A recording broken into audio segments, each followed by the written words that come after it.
We've talked to Fred Litwin before about serious policy matters, but today we're going to have a little bit of fun with them. Let's introduce him again. Joining us from our Ottawa office, our studio, is Fred Litwin, and he's here in his capacity as the boss of the Free Thinking Film Festival. What a great idea, Fred. Oh, thank you very much, Ezra. It's great to be here. Now, I mean, you're a political guy. You're a conservative. You follow the stories about radical Islam, about the size of government. But I want to talk about the fun stuff you do every year at a free-thinking film festival. Now, I think every film festival should be a free-thinking film festival, but yours is different. Tell me what makes you different. Well, I started the Free Thinking Film Society in 2007 because I wanted to celebrate liberty. I wanted to celebrate freedom, celebrate democracy. And I thought it was high time that the people in Ottawa got to see some films that were, quite frankly, patriotic and celebrated the Western culture. You know, the words, that last sentence you just said is so un-Hollywood and un-artsy, but it shouldn't be. I mean, the arts are so vivid and free and rich in this country, in the United States, I would say even more so, precisely because we are free, and all the fetishization of Castro and Chavez, well, those countries do not have a vibrant art scene precisely because they're not free. How come Hollywood has forgotten what you know, Fred? That's a great question. I wish I had a good answer. They seem to really celebrate people like Michael Moore. I mean, that's their idea of freedom, and they don't have enough of them. And that's what really got me started. Was it seemed like back in 2006, Fahrenheit 9/11 was everywhere, and so I wanted to sort of offer an antidote and bring in the kind of films that our distributors just won't bring into Ottawa. Now, tell me a little bit more about your background. You're in the music business, am I right? That's right. I'm in the music business. I own Northern Blues Music, which is a blues music label in Canada. So it wasn't too big of a step to move from music to the movie business, am I right? Well, it's a big step in terms of all of a sudden putting on shows and not producing CDs, but actually trying to get people into venues and see events. It's a sort of different skill set, but it wasn't a huge jump. I got one more background question for you before we jump into the good stuff, namely the films you brought. Now, I'm a critic of government-funded art, not just because of the money it wastes. Frankly, in the big picture of things, it's not the biggest ticket item. I'm a critic of government-funded art because I think it corrupts the artist. It turns the artist into a bureaucrat, and it changes their mentality from a creator to a grantrepreneur, if you get my meaning, someone who's focused on their entitlement. Does your Free Thinking Film Festival take any dough from the government? No, we don't. So we're completely funded by private individuals and ticket sales. Well, I know we've got your website, freethinkingfilmfest.ca, at the bottom of the screen. When does it start? When is it? This is your fourth annual one you're doing now, is that right? This is our second annual festival, and it starts on November 11th with a debate on the future of the Canadian military, and goes all day November 12th and November 13th. That's very fitting, yeah, considering it's Remembrance Day. Well, enough chatter from me. You brought some film clips. You've talked to our production team about them, so they've got them. Tell me about the first clip you've got for us today.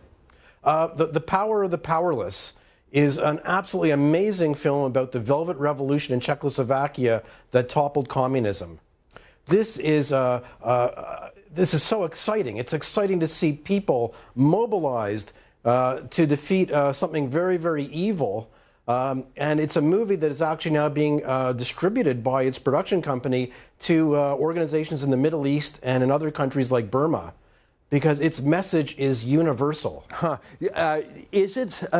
What is that message? Just that humanity wants to be free, or that freedom knows no ethnic or cultural or jurisdictional bounds? What is the essential message, Fred? Freedom is universal. It's not a Western value. It's a value that all human beings strive for. All right, let's move on to the second clip because I don't want to leave anything out. What's the second movie? In the meantime, we've been looking at some of those great clips. Freedom Fighter. Freedom Fighter tells the story of Reverend Majid El-Shafie, who is a true Canadian hero. We've had him on our show two or three times. Yeah. So now, what's his story? Yeah, I see a clip of him right now. What's his story? Well, Reverend El-Shafie goes around the world fighting for the rights of religious minorities in various countries. He fights for the rights of Christians in the Muslim world. He fights for the the rights of Jews. He fights for the rights of the Uyghur people in China. Right, right.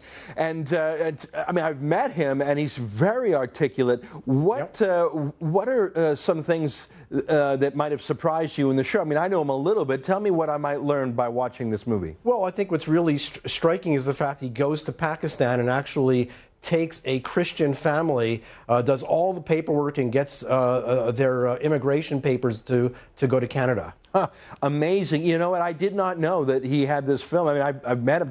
I find him very inspiring, very energetic. And if you say he goes into places like Pakistan to fight for religious minorities, that is very dangerous stuff, as we know, unfortunately. Absolutely. Now, you've got one more clip. Am I right? Is it a CBC-oriented clip? Am I right on that, Fred? Yes, we're going to take on the CBC, and we're actually producing ourselves a mini documentary on the biases of the CBC. So you're making the movie. You're making this movie. That's right. And then we're going to have a panel discussion to discuss the CBC with Brian Lilley of Sun News. Well, he's awesome. Yeah, I love him. We're going to have Mark Fagelman of Honest Reporting and Stephen Taylor of the NCC. Well, you know what? I am so happy to. Now, do you have a clip of it that we can look at? Yeah, we brought a clip with you, and have a look at just a few small items from this new documentary. Okay, here it comes. Great. Israel.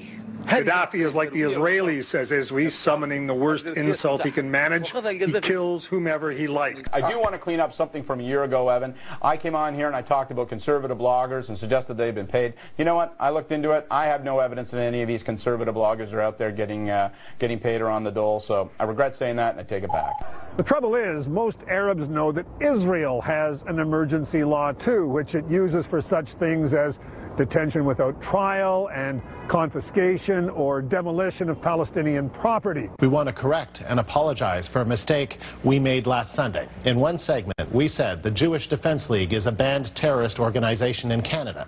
The Jewish Defense League is not on the Government of Canada's list of groups or individuals identified as being associated with terrorism, and we very much regret the error. Holy cow, you are going to be a burr in their saddle. You know what I found out, Fred? I went into the CBC Belly of the Beast myself a week ago, and they are so sensitive, so hypersensitive to any criticism, and you're just a small guy with a small film festival, no big government money, but I bet you they have 100 managers tracking you, clipping anything. I bet you they're going to have people there to spy on you. I believe that. Do you think they're going to buy tickets to see the film? Well, only if they can expense it to the taxpayer. So how long is this film going to be? Like, is it a 30-minute film? It's going to be around 40 minutes. It's going to cover bias against Israel and bias against conservatives. Oh, that is great. Well, listen, I'm not in a position to say let's air that whole thing on the Sun News Network. But I tell you, if it's as spicy as what you just showed me in that 60-second clip, we got to buy the broadcast rights. And unlike our competitors at the CBC, unfortunately, we don't have $1 billion a year to throw around to our buddies. But you know what? I am excited to see it. And tell me one last time, November 11th it starts? November 11th to 13th, 2011 in Ottawa. It's a film festival that's not to be missed.